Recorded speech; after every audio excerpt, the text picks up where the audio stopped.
Un épais voile de mystère entoure la bête noire. Aller à sa rencontre n'est pas chose facile.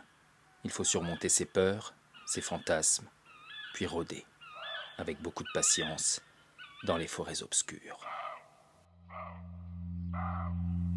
Farouche, discrète, curieuse, sauvage et invisible, la bête est là, dans l'ombre. Hénard disait du sanglier qu'il est la grosse bête farouche, celle qui exprime le mieux la sauvagerie de la forêt, qui lui donne une vie animale à l'échelle de ses arbres.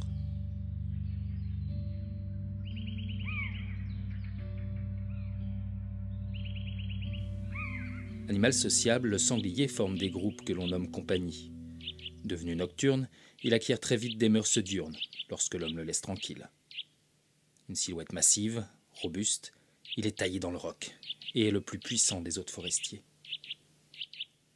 Trapu, puissante, effrayante, les adjectifs sont aussi forts que la bête, et traduisent une mémoire collective, ancestrale, de chasse, de cérémonies magiques, de peur.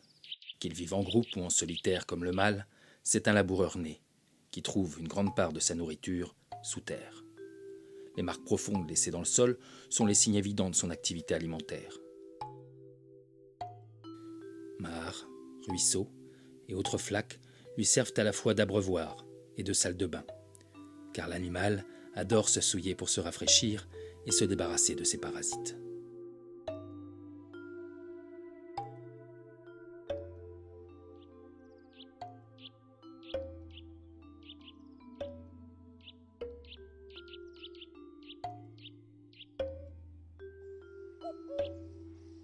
Installée sur un territoire qui varie selon la ressource, la compagnie est généralement composée de 3 ou 4 laits, des marcassins, des bêtes rousses, qui sont les jeunes âgés de 6 à 12 mois, et les bêtes de compagnie, dont le pelage hésite entre le brun et le gris foncé. Ces groupes peuvent alors atteindre une quarantaine d'individus. Ce petit monde, hiérarchisé par les classes d'âge, obéit au doigt et à l'œil de la meneuse. Lorsqu'elle va mettre bas, la laie construit un nid, secret, à l'abri des regards. Elle va d'abord creuser une cuvette, qu'elle va délicatement matelasser de brindilles et de feuilles mortes, avant de l'entourer de branchages et d'herbes sèches.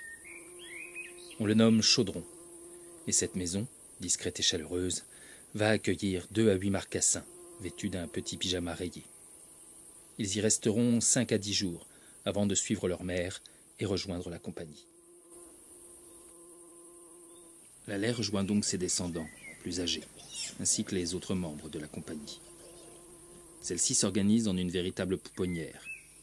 Les laits sont mères, sœurs, tantes ou cousines, et se partagent la garde et l'éducation des enfants, des petits-enfants, des neveux et nièces. Si l'une d'entre elles venait à mourir, les orphelins seraient immédiatement pris en charge par une autre laie. Attendrissants, les marcassins passent beaucoup de temps à se poursuivre et jouer, à couiner et téter.